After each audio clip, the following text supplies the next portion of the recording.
I'm grateful to welcome today's panel, who have an expertise stretching very far and very wide within this sector. They cover analysis of the battery metals complex, battery chemistry, advanced materials innovation, down to raising capital and investing it to develop assets into producing mines. The responsible side of mining will fast forward this revolution rather than delay.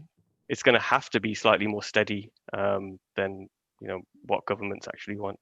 It's going to be very difficult to justify to yourself why you're not buying an electric vehicle.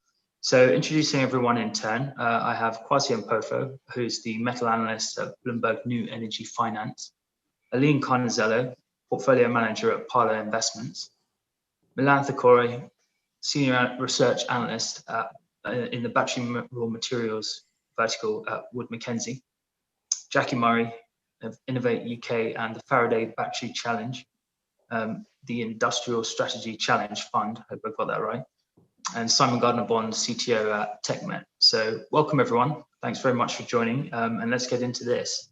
Want to talk about some of the realistic expectations for electric vehicles penetration. Obviously there was a very interesting announcement just earlier this week from in the UK that Boris Johnson wants to ban petrol and diesel vehicle sales by 2030, which seems to be a rapid advancement on what was first predicted when a lot of governments were setting their agendas around electric vehicle uptake. So I want to get the panel's view on, is this realistic, and not just talking about the UK, but looking more globally, what are the realistic expectations for EV penetration coming on as a real driver behind these raw materials that we're going to be covering a little bit later. Kwasi, maybe I could start with you as one of the analyst data providers to get your take on this, and then see if we can bounce it off and come to some similar consensus across the panel. Yeah, absolutely. Why not? So we do publish our electric vehicle long-term outlook every year, and then I think we published that somewhere in May, June this year, and out of that, I can share a few findings. So our house view is that the long-term prospects for electric vehicle sales still remained high in spite of the COVID pandemic. And then we believe that by 2030, for passenger electric vehicles, there'll be about 26 million that will be sold. And also by 2040, you are looking at about 70% of new vehicles being sold in China being electric vehicles. If you look in Europe, that's about 65%. And if you look in the Americas, that's about 60%. So in terms of long-term prospects, that's still quite high. But then, of course, you've had the COVID-19 pandemic, which has really impacted sales. And there's this whole discussion whether will this be the end of the story or this will be the beginning. So from what we are seeing, in 2020 alone, about 7%, electric vehicles that will be sold will be about 2.3 million. That's still quite significantly high compared to last year. That's about 7% of what was sold last year globally. So it's still, in spite of the pandemic, we've seen that the prospect of EVs are still there. If you even dig deeper into the data as to look at where this new drive is coming from, it will surprise you that Europe is actually now one of the leading markets for electric vehicles. And if you look at this year alone, electric vehicles that will be sold in 2020 is 70% more than what was sold in Europe last year. However, on the flip side, China will fall by 14% and America will fall by 28%. So yes, in spite of the pandemic, the global prospects will remain high. Another thing that I would also want to chip in there is also with respect to the North American market, is when you look at, say, a Trump presidency, where we were seeing electric vehicles that will be sold as compared to IC vehicles. Under Trump's, we sort of developed scenarios between the Trump presidency and the Biden presidency. And what we came up is that under the Trump presidency, you're looking at about 5% penetration rate for America by 2025. And under a Biden presidency, you're looking at up to about 30% of new vehicles sold being electric by 2025. So overall, the expectations still remain high, both long-term and in the short-term in spite of COVID. And yeah, so I think I'll leave it there. And yeah, okay. Milan, could I come to you for some to get your take. Do you have a similar view around that? Do you think that some of those factors are the same, or perhaps there are other variables within your analysis? Yeah, I think I would agree on some of the points that Kwasi you made there. Certainly the question marks around, what the pandemic will actually mean for EV sales going forward. We're yet to see the fallout of, the real impact of what happens after the pandemic. At 2020, we have seen EV sales higher than a lot of people were expecting, as Kwasi mentioned, particularly in Europe. We've got some countries above, 10% EV sales in Q3 that we would never have expected previously. But we don't know how long this trend of higher EV sales will last. We've had a lot of pent up demand. We've got new models on the market, and we've got deliveries actually being made towards the end of this year. So there's still big question marks on how household incomes will be impacted next year, and employment rates and all of these factors, and we do factor that in with MacKenzie. And actually, when we do see higher EV sales next year than we did previously, despite the pandemic. So we are slightly more positive. But then coming back to your question about how realistic some of these targets are, and whether or not the UK can actually ban all internal combustion engine vehicle sales by 2030, we think that's very challenging. We've seen ICE bans from many different countries and governments around the world, and they've been very ambitious.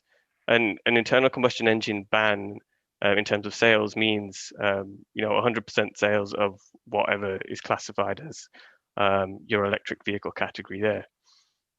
That would require a huge amount of battery raw materials, let alone other metals as well.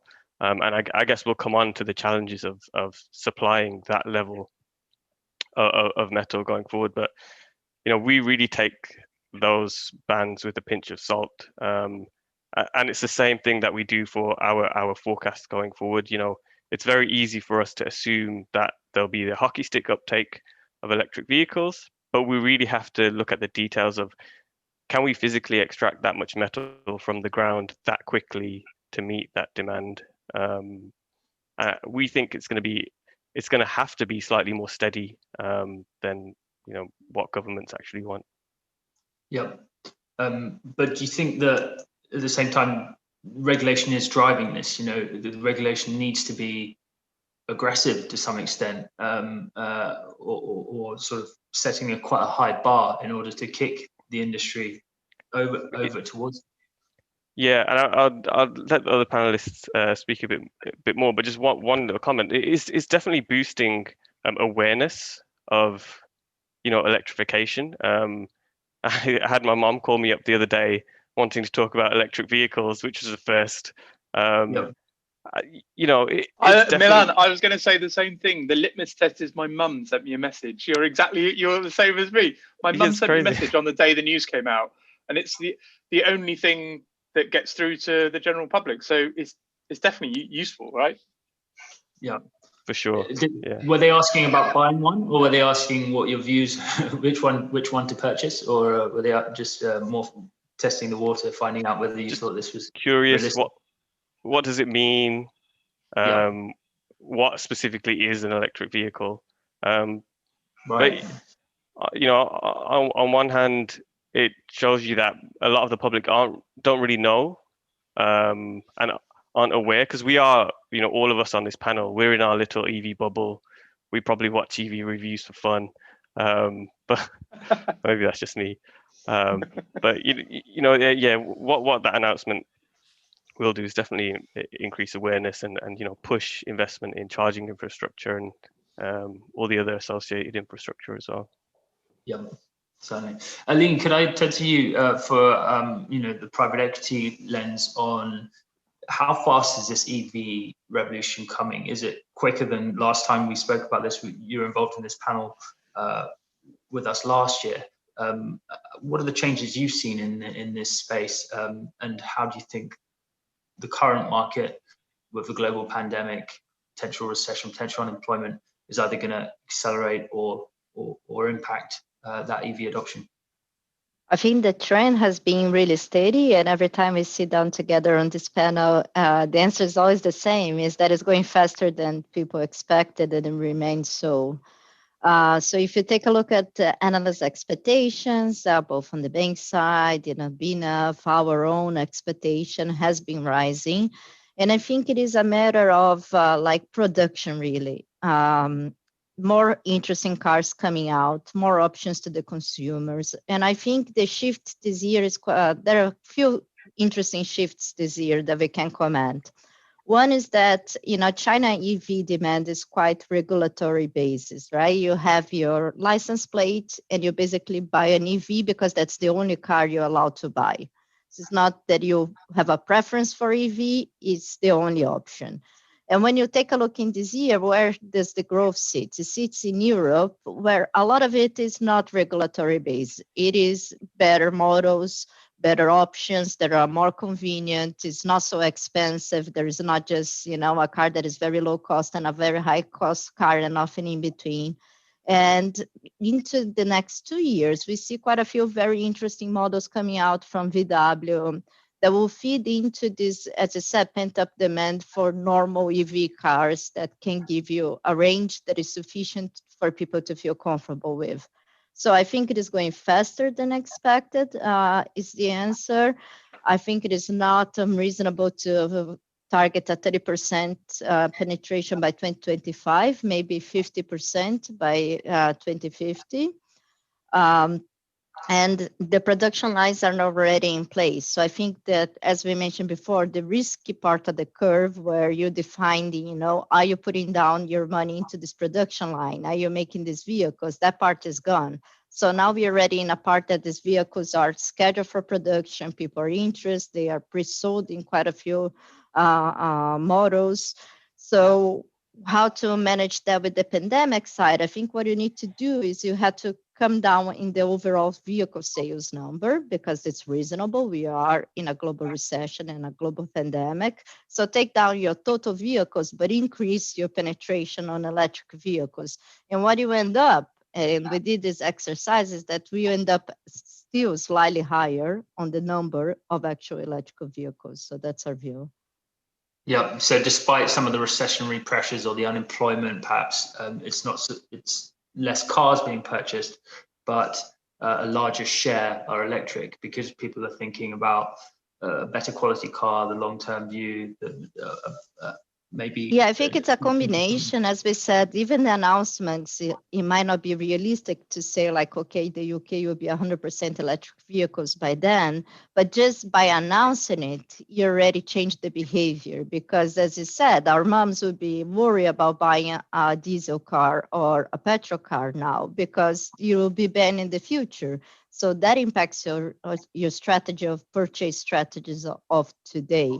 So I think that's where regulation is really important, is to understand that even if you don't get to the targets, establish those targets ahead of schedule, change people's behavior today, because it's logical, right? My next car would definitely be an electric vehicle. There's no question about it, because I know that by in the future, the petrol vehicle will have a much higher discount than it is today. So that's what is the important thing.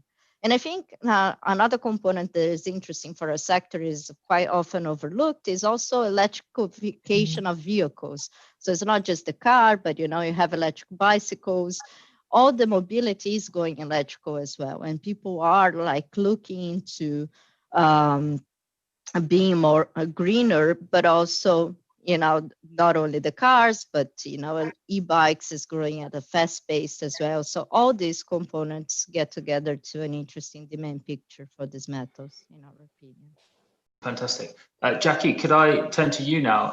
And obviously it's the first time we've had you speaking on Panel for One-to-One. So could you give us a quick rundown of what you do with the Faraday Battery Challenge Fund that you look after as well? And then perhaps give us your thoughts on how you look at EV penetration within the batteries that you cover.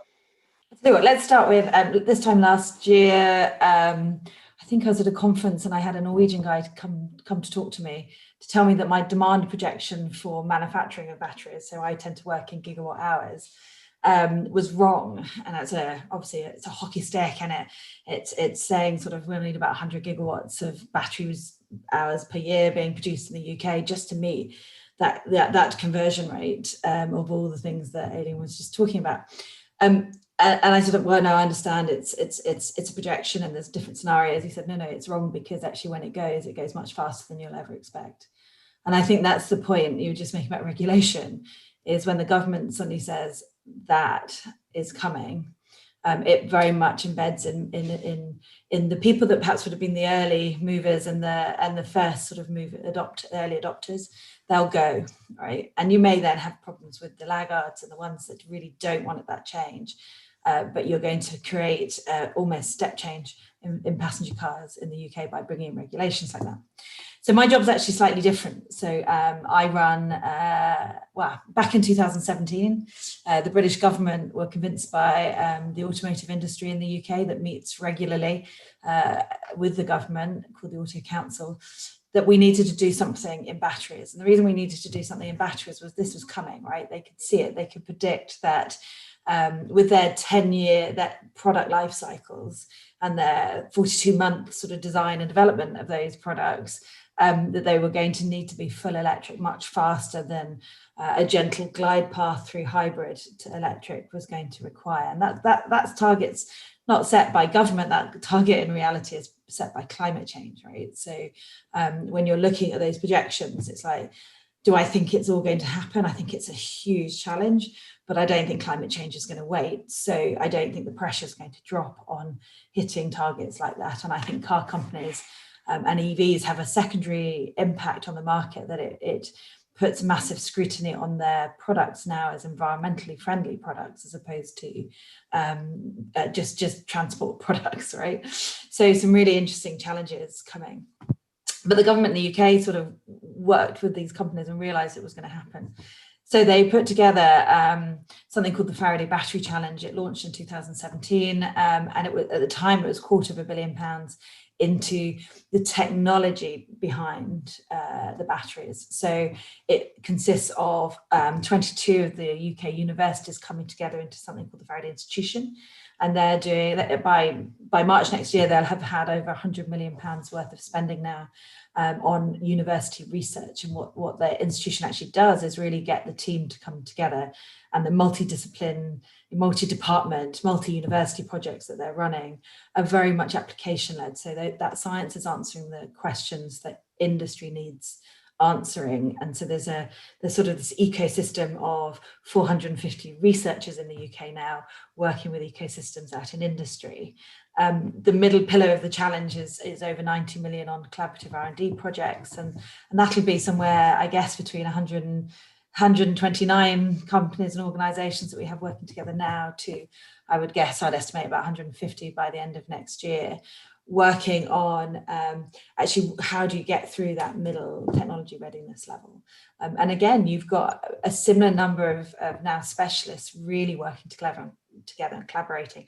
And we do a lot of work on both of those sides, looking at techno-economic information that the companies need to write business cases and to understand where they're going, but also the technical sharing, knowledge sharing and knowledge building, to the point we've done things like codes of practice development with actual engineers rather than, just the CEOs and CTOs running around arguing their cases, actually getting hands-on and working out what we need to keep battery vehicles safe and their environmental impact as minimal as possible. So we've got that going on. And then you may or may not have seen, we're just launching the opening of the UK Battery Industrialisation Centre. Now, I'm an ex-steelworker, I was telling the panel beforehand, I'm an ex-manufacturing engineer of automotive steel. And I can tell you now, you can do all the trials in the world and all the research development in the world, but it's only when you run at full manufacturing rate do you really know what the properties and the issues are going to be with your product. So the UK has this totally open, flexible site where you can come and run your prototypes at manufacturing speed. and you can train your staff, you can test your settings. You've got 100 engineers there, specialists in manufacturing batteries. They're learning right now. I was talking to one yesterday who is telling me some of the really interesting work that they had been doing. And then basically what you have there is somewhere you can go and learn. There is a German equivalent that's just starting its build. And so what you're doing in the UK around the research element is bringing the knowledge in, right? It's weird how it's all about knowledge for the manufacturers to be able to transition. And in those researchers and in those companies and engineers, you're also looking to really understand what skills are needed, how you can support people transition. But it's all on that's all on the manufacturing side. And my job is really to try and join that all up. And also government. So how does it also then link into the work being done by the Department of Transport, by DEFRA, by the obviously BEIS, alongside with fuel cells, with the motors and drives and power electronics that also need to come through that transition. So I feel weirdly blessed that I sit in a policy area that I actually think the UK has done something rather brilliant in the last 3.5 years. Yeah, absolutely. It's fantastic. Am I right in sort of looking at it from a big picture view that the UK is very much positioning itself to be thought leader on some of the things you talked about there around the testing, the development of the technologies, but not necessarily moving into the sphere of competing with cell production, battery cell production like China, Tesla, Germany, for instance? So I guess my bit's very geeky, right? It's about what's the next generation going to be? What's the next iteration of lithium ion? What's the solid state, the lithium sulfur is going to look like? And we can then put it in place some of the techno-economic studies. And if people are watching, go on the Faraday Institution's website and look up their insights. There's predictions of what the battery chemistries are going to look like. And therefore, when you're looking at demands for different metals, there's a chance you'll be able to pull some of that knowledge out of there. But in terms of what we're doing, the thought leadership, it is a thought leadership, but it's also, for me, I think the brilliance is now we have the Automotive Transformation Fund, which is looking at the supply chain and the gigafactory and the volume production. And these things work in harmony, right? In terms of, you can say you want big production, you can put a lot of money and attract, I don't know, an LG Chem or a Samsung factory to your country. But actually, if you don't have the ecosystem, you're really going to have quite an empty supply chain, and your return is going to be, relatively minimal. If you actually really know stuff and you can actually add value to that and add intellectual capacity into that, then you can see that there's opportunities here. And as I sort of said, I'm an extraction metallurgist, I'm a steel worker, right? So for me, some of the talent that the UK really has is in that supply chain, whether it's in the chemicals industry, because lithium is in reality a chemical, it's much more like a chemical than it is a metal, and understand the nuance of all the different requirements that has, whether it's in cobalt, nickel, aluminium, copper, you name it. Actually, for me, the UK has some real intellectual value add to give to this transition, and that's what we're really looking to try and bring people together so we can all benefit from it, right? Excellent. It's a fantastic role. Very, I expect you're extremely busy with it. Simon, okay. Could I come to you for your thoughts on, some of the things that the analysts and everyone said so far around the penetration side of things before we can move on to getting into some of the actual supply demand challenges? Sure. I mean, largely, I think everyone in this panel seems to be very sensible and, in the same bucket of beliefs, really, to be honest. But, if you talk about, the government's announcement the other day, I mean, it's a classic politician's trick, right? They're promising something that's a future target when they may not be in power. So it doesn't really matter. Look, I'm been on this panel a few times, Adam, and we've known each other a while, and you know that I'm highly cynical about politicians.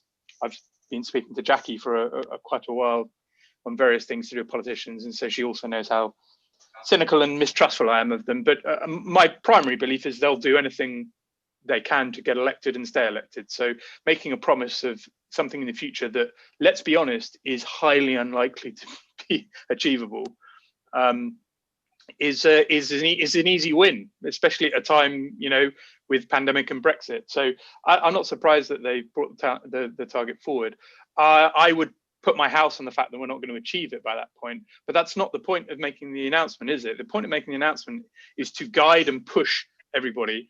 And this, the point that Milan and I were talking about earlier, the fact that our mothers are like asking us about electric vehicles, that's important. That is having more effect. You know, personally, I think the release, as Aline has talked about, the release of affordable, good quality, vehicles is much more important, I think personally, to achieving sales increases in somewhere like the UK than government policy or future government targets. But that's not what gets the airtime. So I think it's great that they're doing it, and I think it's great that we're a leader, and what Jacqui's doing, what the government's doing is fantastic. But someone said, one of the other guys said, take the targets with a pinch of salt. I think it was Milan. I think he's right. But that's not to say they're not, that we shouldn't be encouraging them. I think that the sales targets of EV sales have been surprisingly robust through this period, because everybody's so conservative about, nobody wants to be overselling it. But I think it's going to continue to surprise to the upside. I am, at the end of the day, I'm a capitalist, right? I'm just, and I believe that people will primarily they'll make a financially driven decision.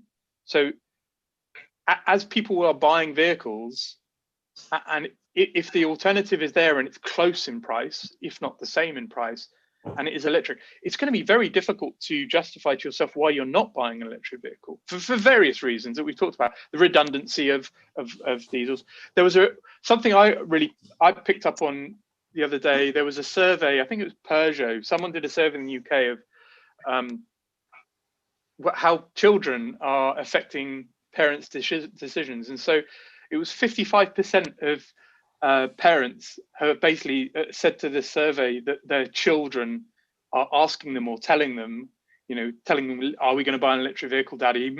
Or, Mummy, why aren't we buying an electric vehicle? And I mean, my children are quite young, so they're not making that influence, but already it's very hard to justify why you're not. I'm looking up that survey, Simon. That's really helpful. So those kind of factors where if the cost is parity, and that is of primary importance, I think, to the decision, of whether you do or don't buy an electric vehicle. But if the cost of the vehicle on the forecourt is similar, because we all know this space road, we all know that over the lifetime of the vehicle, it's better for you, it's cheaper, it's better to run, it breaks down less, less moving parts, blah. We all know this. But for the consumer, it really is down to the ticket price. And once I think it's more nuanced than that. Well, I think you're wrong. So that's okay. And the reason it's more nuanced is because the cost of the car is the lifetime cost, right? We know that. Yeah, but Jacqui, this is what I'm saying. I don't think people don't. You go and ask 100 people on the street and say, what's most important? They will tell you it's how much they're having to pay up front. No, absolutely. Absolutely, but it's more nuanced than that. So owners of EVs are becoming more vocal about actually that long-term cost. And actually, that's one of the reasons I think you're going to have, rather than a steady growth, you're going to have a flip.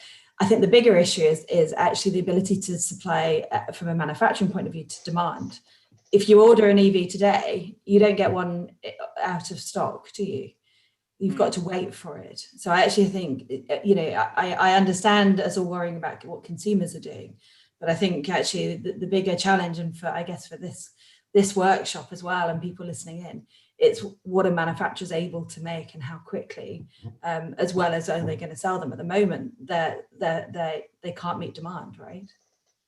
Well, let's come into that a little bit in more detail.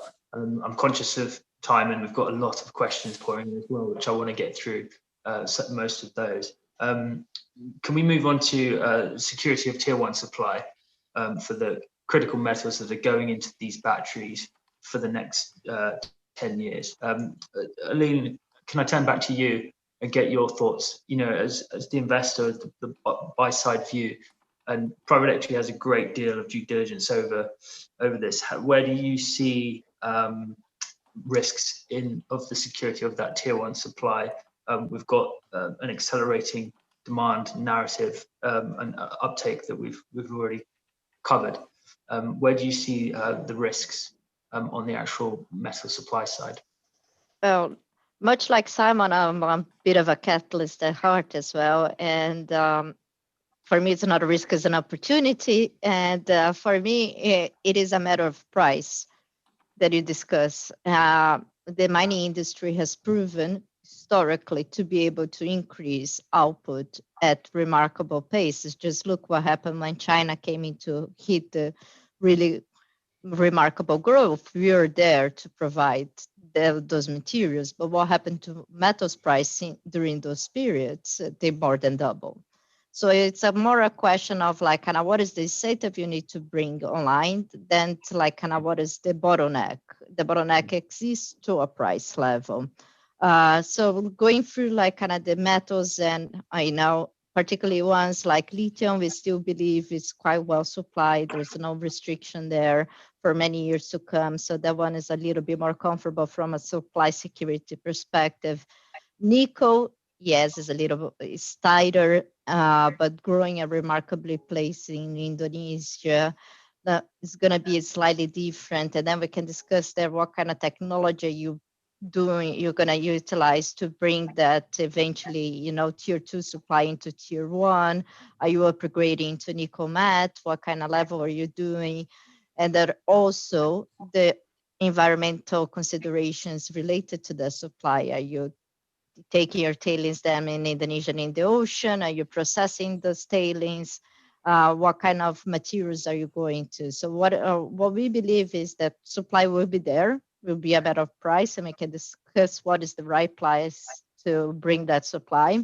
And the second question is what operations will bring the supply? And if you want to make an electric vehicle, if you're thinking about climate change, you also need to outsource these components sustainably. It doesn't justify building an electric vehicles and putting your tailings dam in the ocean for a nickel processing plant that is not environmentally to standard.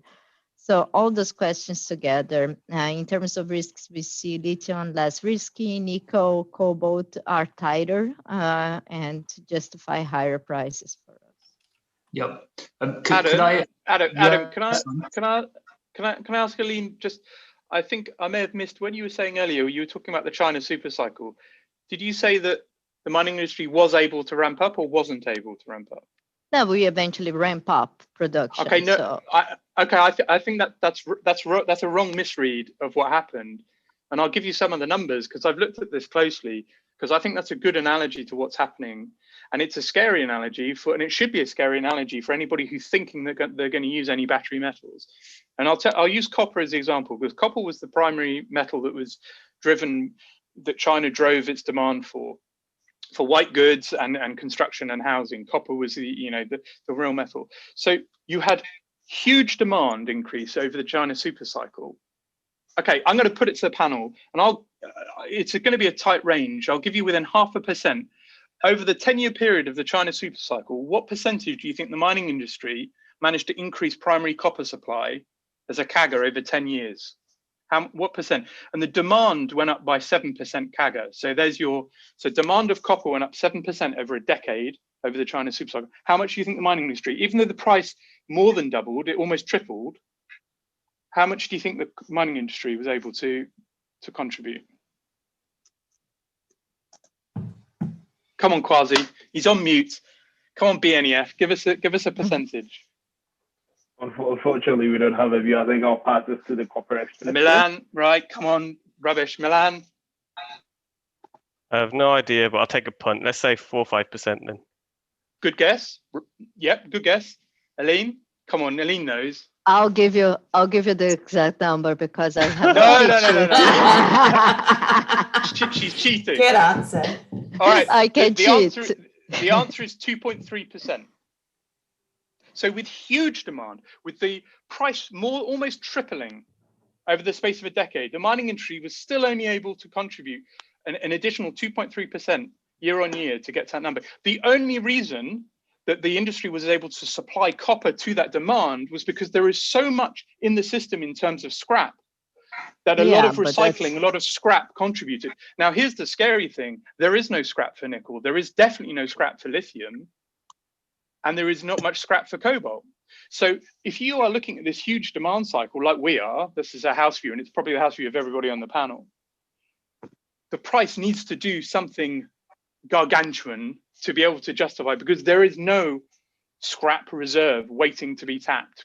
When this happened in the copper industry, because I and Aline will tell you, we were both active at that time. You were hearing stories about a huge block of construction that had maybe one little copper piece in it that was getting shipped to China to get recycled. Exactly. Now, this is what I was going to mention. And mine is not only mine, is also scrap, right? So you recovered the scrap. But the three battery metals you're talking about, there is really no reservoir of scrap available to meet this demand at this stage. That might be a 2040, 2050 thing when there's a lot of vehicles coming off the road. You know, we're involved in battery recycling and we're building facilities at the moment. But we know that, you know, we're looking at the future demand and future supply of batteries, and it's a while away, because these vehicles that are selling now, and you know, the 2-3 million that Kwasi mentioned this year, that even those 2-3 million, they're going to be on the road, most of them, for another 10 years, right? So there is no reservoir of scrap. The industry really is going to have a major problem. And I've been doing these panels for a couple of years now, Adam, with you and other people, trying to bang the drum on this, and I'm not sure it's getting through. I think Simon, I think it gets through. I think it's more. I feel like I'm arguing with you, Simon. It's quite fun on a Friday morning. I'm arguing, but actually agreeing with you most of the time. So do take it that way.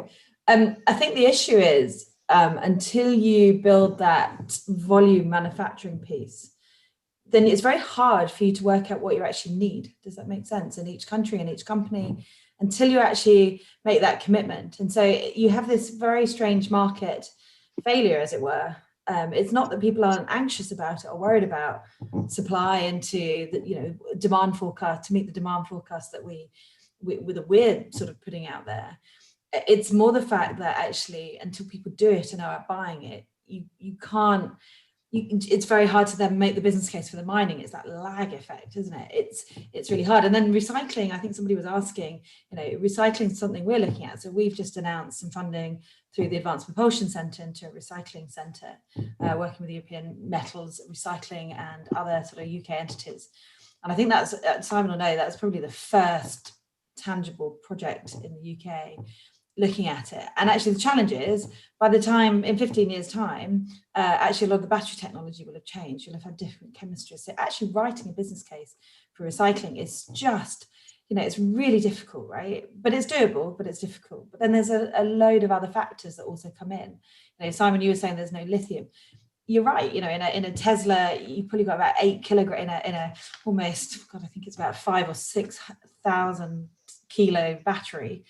So a few fair tons of that, you've only got about 8 kilos of lithium in it, right? So understanding all this and teasing it out, it's just not that straightforward. And then how to get every single battery background for recycling. You know, we do that in lead acid for the car batteries now, but actually it's taken a long time for the industry to be able to get to that point.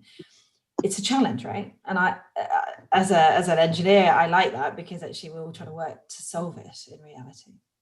But to Simon's point, is a price challenge, right? Because at the end, there is a copper price where people are going to turn down things to make minuscule pieces of copper out of components, right? So I think it all turns out to be like, what is the price to incentivize the right amount of supply to come?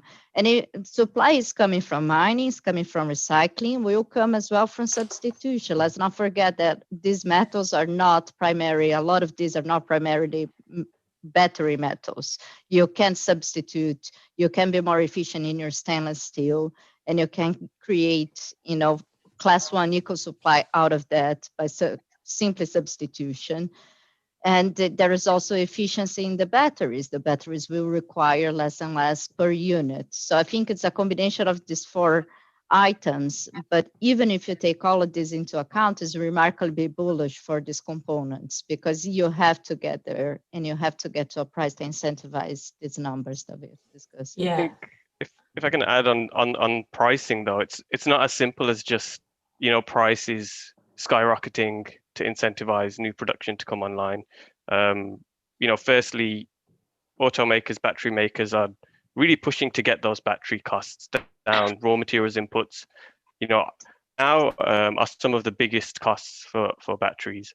And, it wouldn't make sense for those costs to just shoot up. But also then going back to the question on like, what do we see as most risky? I agree with a lot of the panel. There are challenges around lithium, but that's probably the one that we see as the least risky. And Aline's talked about nickel, but for us, even cobalt is still a big challenge. Now, there's lots of talk of getting cobalt out of the battery.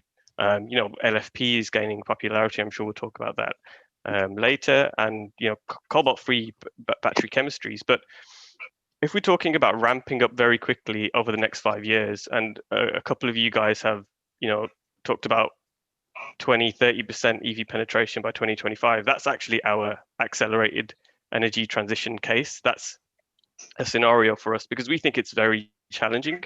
And on the cobalt side, under that scenario, if we were to reach 20% EV penetration by 2025, we'd actually need an additional equivalent of two additional Katangas. And they just don't exist. We do track all mining projects out there, small, large, and what we can see as additional supply coming from artisanal mining as well. That would be impossible. So, doing it in that time scale is really challenging for us because the technology can't move that quickly. The lines that are being built out in Europe in terms of manufacturing aren't for solid state. They aren't for cobalt-free chemistries either.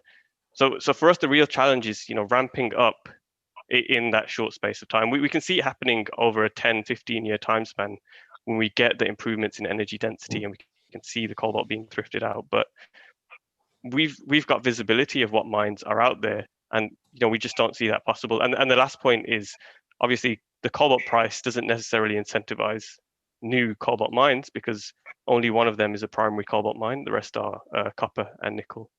Yeah, that I think is the most interesting component of the cobalt space, and that's why it's the largest holding of our fund right now is cobalt metals related investments, because it's not the primary driver of the economic decision of the mine. It's a byproduct. So you have this combination of a hockey stick demand with a supply that needs to the price has to be much higher to incentivize actually, cobalt-rich copper mines to come online. So I think that it's likely the most bullish. I agree with that story. But although it's not the primary commodity for most of the particular mines, it doesn't have to improve much to get to become a material revenue item. So I remember 2018 when cobalt price really ran up. BHP and Glencore started talking about it in its interim and annual results, right? So it was just a byproduct that got buried in one of the revenue lines, and then suddenly it was large enough to be isolated within the financials for two of the largest mining companies in the world. So I think even though it is a byproduct, it has the potential to get to the point where it will influence whether a copper mine gets a green light or not. Exactly, and that's the point that you need to get to, right? That's the answer. But it's a balance for your of being cobalt price, able to incentivize, but also not be detrimental to the cost of the battery as well. That's where the balance has to be reached. Yeah, and also in terms of the, you saying? No, go on, Kwasi, you respond, and then I want to jump onto something else. Okay. All right, great.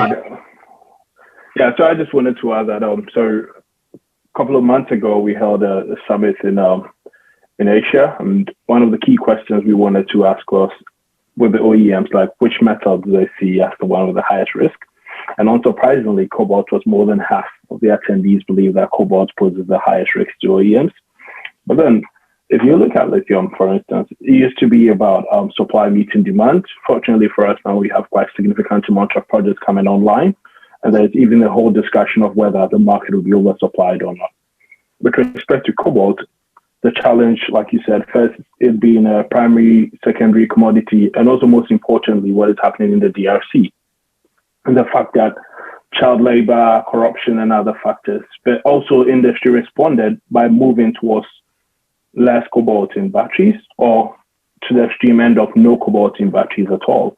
But however, we are seeing a different view with nickel. For instance, if you look at what Elon Musk said, I think 2-3 months ago, or his tweet actually, he tweets more than he says. And he talked about the fact that he wants to source environmentally friendly and sustainable nickel. And to me, like, if you take a step back and not look at nickel from the lens of just supply and demand, but then from an environmentally sensitive point of view, it becomes a very tricky one. And to put in context, if Tesla has announced that they are looking at increasing their battery capacity to about 2 terawatt-hours by 2030, and to attain that, the amount of nickel they would need will be more than 1.3 million metric tons, which is much bigger than the current Class 1 nickel capacity globally. So it moves the needle. Tesla's demand moves the needle. So let's just assume that indeed Tesla will only grant contracts to nickel projects that are environmentally sensitive. What does that mean? So that is where the challenge comes in. If you look globally now, nickel comes from sulfide assets, okay? And the CO2 emission for most sulfide projects is about 14 tons CO2 per metric ton. If you look at the laterites, where we expect to see more growth to meet battery demand, it goes to about 29 tons of CO2 per metric ton, and that's quite significant. And on average, for even the Class 1 sulfide assets, emissions will increase by 15% by 2030. That's kind of a big deal. And it becomes very, very difficult to actually get projects that would be environmentally sensitive and at the same time meet costs. And we crunch the numbers on how much how much nickel prices should be to incentivize new projects. And without adding energy costs and other things to make it sustainable, you're looking at about $16,000 per metric ton. And if you add the add-on of making it environmentally sustainable, you're looking at something higher than that. And currently prices don't support that. So yes, I agree with the panel that prices need to increase even to bring supply to meet demand, but then to also make it more sustainable, you are looking at prices really going higher to support this kind of project. So I think that would be my 2 cents here. Adam, as an investor, I'd like to know from Kwasi what level of return he's built into that $16,000 a ton, because as an investor, we need a pretty decent return to be able to make that investment. So 16,000, I'd be interested to hear what equity return that incorporates. Yeah, I mean, returns do vary, but then it's just being able to break even and get slight return. So you're not looking at the quantum profit. So it's just that break-even ratio where you can bring the project online. So that's Aline will back me up here. There's no way that $16,000 is going to generate new production then, because nobody's going to invest at no return. Exactly. That I agree. Yeah. And not to mention that these operations are quite difficult to ramp up. We are not talking about your iron ore dig out of the dirt. And we have to consider as well the technical challenge that is an HPAL plant. It's not to be understated. Therefore, you require a lot higher return to do something that is technically more challenging. Now that you talked about HPAL, the interesting thing is that in our view, we are looking at about 407,000 metric tons of Class 1 or battery grade nickel coming online by 2025.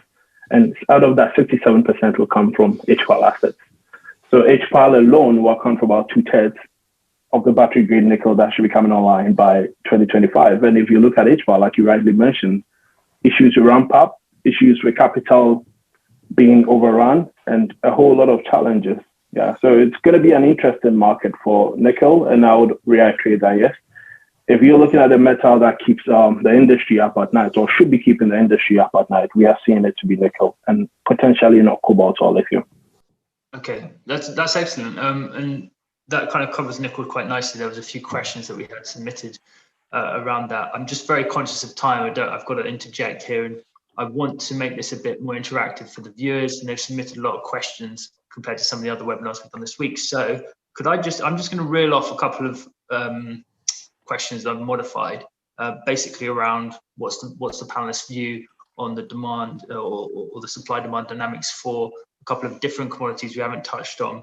And then I'll leave it to you guys to respond as you feel fit, or if you want to comment. Someone's mentioned about graphite in the cathode technology. Does anyone have a view on graphite demand increasing, technologies increasing graphite? Go ahead, Jacqui. I was going to say, from a technical point of view, for the batteries that are going for EVs, we sometimes get a bit confused, I think. So for graphite, it's very, very high grade graphite, synthetic graphites. So you have to, I've seen so many things that say, oh, graphite is this, and it's like, actually, technically, it's the nuance of understanding what graphite you need for EVs. Yep. These are very powerful batteries in a very small space. You can't just use any graphite. Sorry, Milan, I think you've probably got better market projections. No, I think actually to that point, a couple of years ago, there was the whole natural versus synthetic debate going on. It's still happening now, but the numbers we're seeing out of Asia show, a large preference for synthetic at the moment. These things change, but graphite's definitely one of the raw materials that we have the least concerns about. I think where the story gets interesting is when OEMs, battery makers start scrutinizing the environmental impact of some of those production routes. I think graphite is probably one of the least clean out of the raw materials we're talking about, but it sometimes gets looked over. And then in terms of kind of the market, it is quite risky. We think in terms of substitution risks. Lithium we see as the least risky. Nickel, not so risky. Cobalt, of course, everyone knows about thrifting of cobalt and moving to lower cobalt battery chemistries. But graphite, there is a lot of talk of moving to higher contents of silicon or silicon-based anodes. We're normally conservative when it comes to how quickly technologies are deployed and commercialized. But that is one that we're keeping a close eye on, because for us, it's one that could potentially be integrated into, a not too different architecture of battery. Whereas when we start talking about solid state, we need completely new lines, completely new supply chains. I think the story for graphite gets interesting when we look at on the environmental side, but also the substitution risk as well. Okay, quickly. I can comment quickly here. Oh, sorry. Okay. So I was just going to say that in terms of demand, so for us, we've seen graphite. Currently, demand from the lithium-ion battery sector alone is around 200,000 metric tons, and it would rise to as high as 1.8 million metric tons by 2030. So there's going to be some significant demand there. In terms of supply, the reason why I probably agree with Milan and other panelists said is that, you've got, first of all, you can make it in the lab and you can get it from the mines as well. So there's not much of that challenge there with respect to supply. If you look at last year alone, over 1.3 million metric tons of graphite was produced. There's the environmental challenges, but then China has really done well to crack down on it. They've consolidated. There used to be about 350 mines in China that produce graphite. Small of them, the government, through its environmental regulation, has consolidated them. And if you look at Sarah Resources in Mozambique, for instance, it has capacity to produce about 350,000 metric tons of natural graphite every year. And that's pretty much about 1/3 of the global supply currently. So yes, the supply demand will grow, but then there's not much of a challenge with respect to supply, because first of all, there's existing capacity for flake in China and quite recently in Mozambique, and we see that growing. So we don't see that risk of supply-demand balance coming, at least in this decade. I keep hearing, and I think it's really important to make a point on the environmental credentials of all minerals and materials that are going into batteries. The European Union is going to regulate on eco-design as soon as it possibly can. They will effectively be handing consumers the ability to make a more informed decision about the efficiency and the credentials of vehicles. A bit like when we buy a new fridge freezer, whether it's A+++ or whatever, and they will regulate out the dirty. So somebody's asked a question about, does Faraday work directly with miners? I think it's better to sort of say, government's role is to support an industry through this transformation, particularly where there's market failures, right? And we've talked about recycling, and it's one of the reasons Simon and I speak often. And we talk about, I think, graphite and other bits and pieces. Our job is to own the problem, but to get others in the UK to hook solutions on. So we do work with mining, but actually as part of this bigger ecosystem, we invest and accelerate innovation. And the Automotive Transformation Fund will invest and accelerate both innovation at a higher TRL, but also capital potentially. And so very much worth looking at those. But what we're looking for tends to be consortia. We want exploitation routes. And if you think about it, our money lines up against private sector, your businesses, whatever. But you need a footprint in the UK, or planning on a footprint in the UK. The upside of where I sit is I think it's one of the most joined up places. So Milan was talking then about silicon. So I can put you in touch with silicon anode development innovators in the UK. So some of the world leading scientists on what that actually means in practice. Does it mean all silicon? Does it mean it needs to come along with a specific set of binders, which is that can actually help the anode cope with expansion and contraction that silicon brings that carbon graphite doesn't. So there's a load of the problem here is so nuanced.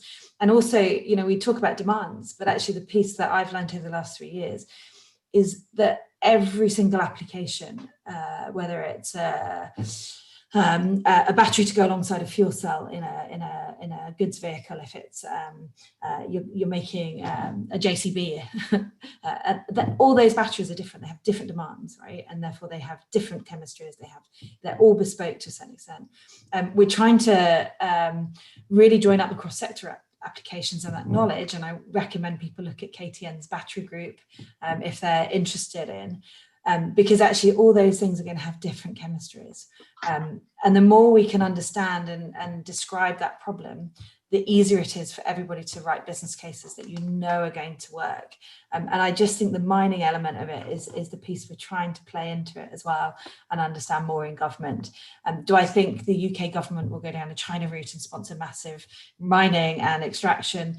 I don't think we can afford it. I think what's more important actually is that we set up really intelligent supply chains by working with mining and all the way through to, the logistics companies, which I know are giving Simon a headache in terms of how you get the end of life batteries 15, 20 years down the line, background to get the raw materials out. That's it. Thank you, Jacqui, for interjecting on those questions that have come through, and that's a really good way to take a big picture view of what needs to be done. And I'd like to sort of bring in another question now, which sort of answers a lot of the ones that have been submitted to the panel. Who's going to pay for all of this? Where's the capital coming from that's going to bring this onto the next level? UK government probably doesn't want to move into that realm, or doesn't have the cash to do that in the way that a sort of a command economy or the Chinese-led model would be the case. But we've got the demand and supply picture sort of broadly covered on the panel. Is it the OEMs owning more of the supply chain getting involved? Is it private capital, Aline, private specialist capital that's going to really ramp up its investment to bring these materials online? I think at the end of the day, it's a combination of things. I think mining is very specific and you need specialist private capital into it. I think we play a role that is important to understand the challenges of bringing these operations online. So I think what will likely will be a combination. And I don't want to bet against Tesla lithium projects in mining, but it's probably slightly harder than what he's portraying to bring those operations online. So you do need specialist capital there. But most of all, what you need is the consumer at the end of the cycle to demand and require transparency, and they deserve transparency in terms of where these minerals are coming from. You're buying an electrical vehicle, climate change, and ESG is a component of your decision. And as a consumer, you deserve to know that those components are coming from sustainable operations. So as Jacqui said, enabling the tracking of those supply chains will be key to then differentiate prices. And the consumer at the end of the day has to be the one leading that I want my car to be with cobalt that is responsible mining cobalt. I don't want what is good for climate change if I'm driving a car that is an electrical EV that is sourced in an unsustainable way. So that's, I think, if once we have track of supply chains, which are being led by the automakers itself, because they want their supply chain to be clean, then private specialist capital will go in and will build with them that material. This is my belief. Are the ESG deliverables and the supply chain tracking going to slow everything down, though? Are they going to make an additional layer, an additional premium cost on every segment of the supply chain? No, I think you fast forward, in my opinion, because it's just fast forward the need for the supply to come online. Because if you require like proper supply and it's clean, it means that you have to be faster in bringing those operations online because those markets are tighter. So we're talking about cobalt as a whole is tight. Clean cobalt is the tightest market you have in the supply chain. Responsible source cobalt, which is what Pala invests on, is super tight. So as soon as you require that, that means that you have to be much faster in investing in those assets. So I think the responsible side of mining will fast forward this revolution rather than delay. And I think it's very much echoed that the reason that will have to happen is anything that's unsustainable, anything that is has got slavery in it is seen as a massive risk to the industry, right? To the automotive industry. You're trying to now go from selling, an SUV Land Rover Disco to an I-Pace, right? Anything that shows that you haven't done the calculations that the environmental benefits don't pay off is going to cost you in terms of marketing. And the reason I keep going back to that all car companies will tell you that buying a car is an emotional decision based on lots of different factors. So the cost is it, but I can tell you I bought my last car because I liked the way it looked, right? So and I could afford it, but there's a lot more nuances in all of that. And the thing is, if I think there's slavery in mine, then actually it might just push me over to buying a different brand, a different car. And that's one of the critical things. The other piece, there's a really good Department of Transport report that shows that actually, if you look out to 2050, the impact of the cars, electric vehicles being made now is so much, but actually it could come back down to around 10 to 15% of that impact in time. It's setting up these supply chains. It's increasing the efficiency of the vehicles. It's increasing the life, actually, the longer the batteries can last, which will all come down to the cleanliness of the materials and their quality control and a lot of technical detail. That's some of the biggest impacts on reducing their carbon footprint through their lifetime. So, and it's also bringing in the recycling, right? So we've got big aspirations to actually bring that down further. That's why they're so attractive. It's not their current environmental performance, it's their future environmental performance looks so much more significantly better, but it's a hell of a challenge. Yep. We had a lot of questions about OEMs going upstream. And I know we've touched on it, but there's some bold statements earlier in the year from Tesla around owning larger chunks of the value chain. Does the panel see this as feasible, harking back to the sort of Ford example many years ago? Do they see that OEMs moving into mining, or maybe perhaps just taking a larger share of mining by committing capital or becoming shareholders in mining projects? Yeah, I can take that quickly. I think it's going to be challenging in terms of financing. Going back to the last question, just briefly, and it links to OEMs moving upstream. But there's a want for secure supply that's clean, that's green, that's sustainable. In some cases, that's regionally based. They're not always the best resources out there. If they were, they would have been developed previously. and finding the capital to develop those fast enough for that 20% penetration by 2025 will be impossible without support from OEMs and other players in the value chain. So, as much as, again, I would take what Tesla said about lithium with a pinch of salt, we've seen most battery makers and OEMs now look, or many at least, lock in supply of some battery raw materials at least. And I think, over the coming years, we'll definitely be seeing more investment upstream from the OEMs. We work with a lot of automakers, and I can tell you that they're not looking over the battery raw material space in the mining sector. They are very heavily, researching those areas right now. At least because you're going to need such levels of investment, you're going to have to syndicate, right? Yeah, I think it's a partnership model, right? It's the most efficient thing is for the OEMs to invest in projects side by side with mining companies and to bring them online to secure the supply. And it's also exceptionally technical. We seem to talk very much about mining, right, and extraction, but actually there's so many steps in some of those processes, and some of those will be going around the world. And what we're seeing in the UK supply chain is actually the nuances on that, and where actually it adds value, where it makes environmental sense, how you can bring those together. And the OEMs always have that pivotal role in giving the focal point, right? So that's it's got to be this partnership trying to work all of that out. And that's I guess that's, it's a bit like steel, right? When I worked on the steelworks, we would just ship in 8 million tons of iron ore dust and take 2/3 of it out because it was oxygen. What do you want to ship around the world, right?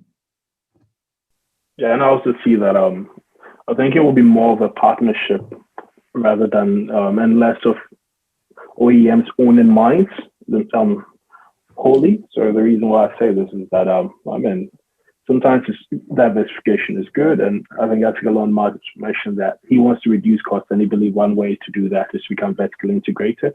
But then also, I think that it's a very early stage industry with respect to electric vehicles, that the focus probably for OEMs will be more of doing what they do best, and where we see that cross collaboration happening more will be between the batteries and the raw material sector, because that's where they are more closely aligned.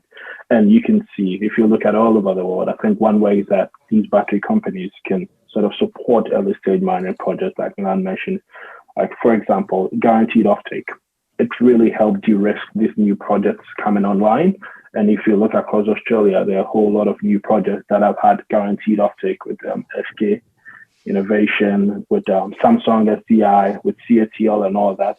Another way is direct equity investment. And if you look in Chile, we are also seeing that sort of arrangement where battery companies are taking at least minimum direct equity in these upcoming mining projects. And also another way, the third way, is to, take debt. And we saw the reverse. Well, quite recently, we saw Glencore actually offering lending money to First Cobalt to develop a cobalt sulfate facility in Canada, which will be one of the first in North America. So it will be a hybrid or a mixed form of capital relationships between OEMs, battery companies, and then mining companies. But I doubt that it will be direct ownership of mines by mining companies. It could be one or two cases, but then it might not be the mass model adopted by the industry moving on. Yeah, fair enough. Okay, look, I'm conscious we've gone slightly over time, so if anyone needs to leave the panel for other engagements, please do. But I'm happy to keep the discussion going if everyone's got the time right now, just on a couple of other points. We had a lot of people asking about hydrogen as a sort of competitor or an alternative fuel there. I don't know if anyone's got any views there. We just had a couple of questions, so I think we'll just cover that. We've been doing a lot of work on. Sorry, you go, Jacqui. No, go for it. Go for it. You speak. We've been doing a lot of work on hydrogen. At Pala, we like to be early stage on the technology change. I think hydrogen first is many years behind. So that's the first statement. The second one is that it's likely more of a solution for larger vehicles rather than cars for now. So you could see ramping up quite quickly in transportation, in trucks and vehicles as such. Fuel cell vehicles on its own, I think it is at least 15 years behind EVs. So is a competitor? No. Is a combination of an additional technology that will help us address climate change. And likely the first step on that, it's heavier vehicles than like transportation vehicles, as it's in my opinion. I can also touch on that briefly if you have time. So yeah, we spent quite a significant chunk of last year developing our view on hydrogen. So we came up with a huge report on hydrogen outlook, and it was basically to answer one question, whether hydrogen will be the molecule that sort of powers our clean economy. And it was not a yes or no answer. It was sort of a mixed view with respect to what the future of hydrogen is for our clean energy transition. So first of all, what we discovered that electrolyzer manufacturing cost has really come down significantly. Like even if you look at China, it's come down ridiculously to as much as about 80% of what it used to be a couple of years ago. But then the most important, I think, takeaway I can give is the fact that if you look at by 2050, given the fact that electrolyzer costs are coming down significantly and the fact that governments are really announcing initiatives, governments in Australia, among other countries, announcing a strong initiative, what we see is that hydrogen costs could come down between $0.7 to $1.6 per kilogram of hydrogen produced. And what that means is that once we reach that price, or once we reach that cost of production for hydrogen, you realize that hydrogen will become cost competitive with countries such as Brazil, such as Chile, and a host of other countries around the world. And that's where we're going to see strong uptick. In terms of it competing with fuel cell vehicles, competing with battery vehicles, yeah, we also did some numbers with respect to that. And what we came is that given our highest case scenario where there is really strong government push to eliminate tailpipe emissions to zero, what we're going to see is that for light vehicles, penetration would not be beyond 26% by 2050, which is still quite low. And where we see bigger transformation happen is where if we move to the heavy vehicles and you are looking at your long distance distribution vehicles, or even if it comes to the mining side, your huge trucks and excavators and all that, then the adoption or the penetration of fuel cell vehicles goes all the way up to 75%, which is quite significant. So other than that, for light vehicles we see on the normal roads, in our best case scenario where there's strong government push and the electrolyzer costs keep falling, it would only penetrate 25% of the market. So I can answer this from a vehicle engineering point of view. I think it sometimes helps to see it from that. Hydrogen vehicles need a battery, right? So that it's not quite a competitor as technologies go. So being better at batteries actually is an enabler for hydrogen transport. I completely agree with Aline, because it's really understanding how it's going to play in the larger vehicle space is important. What I do think is there's a complexity in a vehicle, right? So if you have a fuel cell versus a battery, you're putting the fuel in on your drive or in a fast charger, right? Whereas with a fuel cell, you're actually, sorry, my puppy's just decided to join the webinar when you asked whether we had hit our timelines. So excuse her. But actually, so there's a difficulty in scaling. So for volume automotive, where you really do need to scale to get the cost down, they're not seeing it, okay? They're really not seeing it. What I do think those larger opportunities means that you can bring in different models, right? So if you're running a goods vehicle company, you can also offer services around charging for those companies as well. So there's very different models. Because they're behind, actually, as Aline also said, it means that you can't place a £1 billion order for a volume automotive platform with one of those companies, whereas you can with Toshiba or Panasonic, or the due diligence that you need for a contract on that scale for vehicles is huge, right? What if something goes wrong? You've got warranties, you've got recalls, you need insurance for all that, all the liabilities that we're used to in contracts. So it looks like for now the volume automotive will stay in the battery space, companies have invested billions in factories to manufacture them, for starters. So not only do fuel cells have to be comparable on cost, they also have to be that much better to then, so you can afford the retrofit of factories to move to fuel cells. But you will see them. I would expect a Range Rover, for example. I think Jaguar Land Rover have just announced a project at fuel cells for Land Rovers. I would expect things like small light aircraft to be battery, but as they get bigger, to go to fuel cell. When you look at HGVs, you look at fuel cells. And when you look at industry decarb for things like foundation industries, you see hydrogen. So I guess the good news is the space is that complex. There's room for all of these technologies, and the challenge is so mighty. I don't have time or energy to compete with fuel cells. I don't want to. I prefer them to come faster. No supply constraint when it does come. Discussing platinum availability would be very interesting, because then there's going to be another level of complication. It's not talking about bringing an 8 power plant home. And don't forget, all of it has to meet those environmental credentials, right? So green hydrogen production as well. So, you know, for me, I'm really enjoying the complexity of the problem. And I'm really enjoying working with people like you and all the engineers out there that are really doing what they can to move there. Financing, I think there was a question about financing it all, and yeah, that's the challenge. Yeah, I also forgot to add that when we crunch the numbers, it would to bring up to be like for the industry to reach that level I mentioned, the price tag is $11 trillion for the infrastructure, for the storage facilities, and all that, and that's quite significant. Yeah, huge. I've had one other question that we didn't touch on vanadium. Has anyone got a view on vanadium? We've got a couple of vanadium miners doing the event as well. Just very briefly, I guess, just in terms of other technologies, competing technologies, particularly, you know, vanadium flow, we normally associate with, you know, energy storage systems. Based on our latest data, it's very difficult for those new technologies to compete when the lithium-ion battery is ramping up so quickly, and it is benefiting from those cost reductions. We do expect to see that growing as vanadium flow costs come down post 2025, but for the time being, it's still going to make a small proportion of the energy storage market, which is a very small proportion of total battery demand going forward. There is nuance in all this. So vanadium is obviously for storage.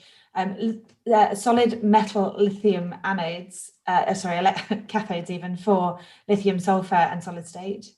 These are, there's nuances in the extraction metallurgy space as well that people perhaps might miss if you just look at mining. There's some flow diagrams of all these different elements and rates that they've got that add even more complexity, and lithium sulfur are looking incredibly promising.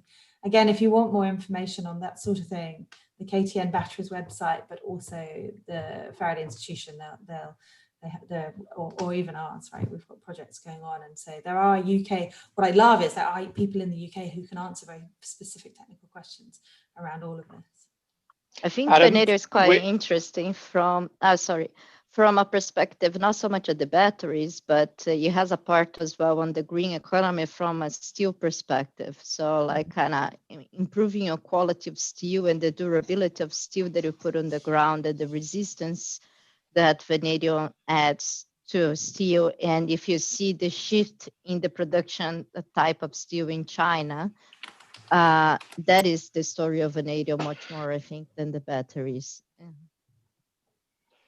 I could talk about vanadium. One of our assets is one of the world's best vanadium processing facilities in Arkansas. And so we're heavily involved in the sector.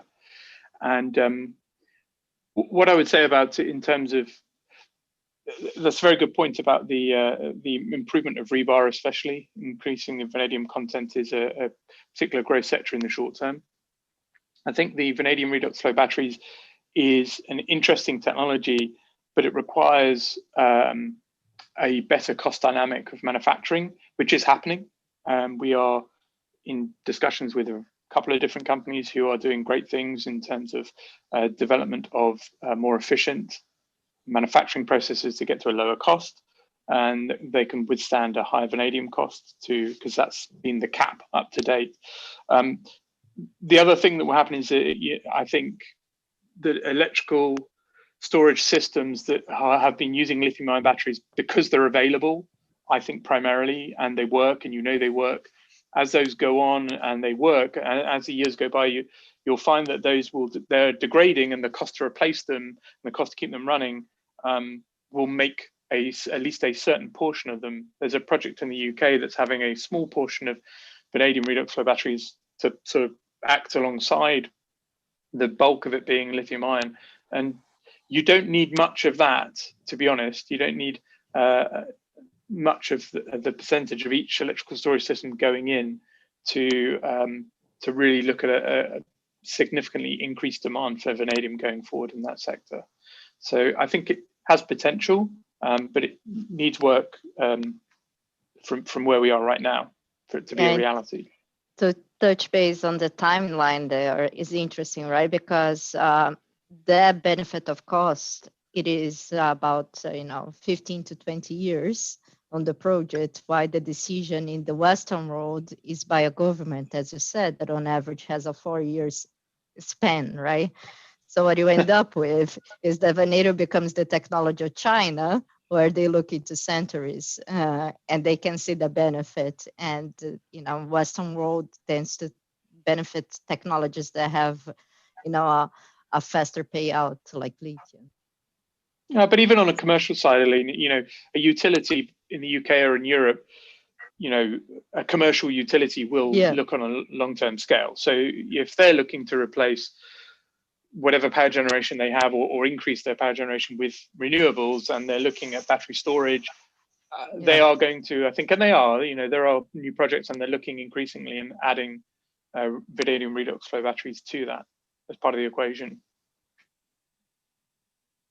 Can I pick up the question on reliability of EV cars? Reliability, this question has come in. Yeah, please, Jacqui. I think it's, so especially in this context, I think it's really, we talked, I think Kwasi talked about, the uptick in electric vehicles and what's really going to happen. So actually what you've got is a lot, car manufacturers have a lot of internal combustion engines that are already made or planning to be made, right? So there's going to be discounting on those. One of the things we've been looking at is you're trying to catch up 120 years of internal combustion engine development and engineering, right, with EVs. And actually reliability is massively part of the challenges we see for EVs. And we tend to talk about predictability. So if you are really interested in this space, we can show you some of the research that's going there, because you're moving from a mechanical system to an electrochemical system, right? So it's what are the atoms doing during the life cycle of a battery? What's the degradation mechanisms going on?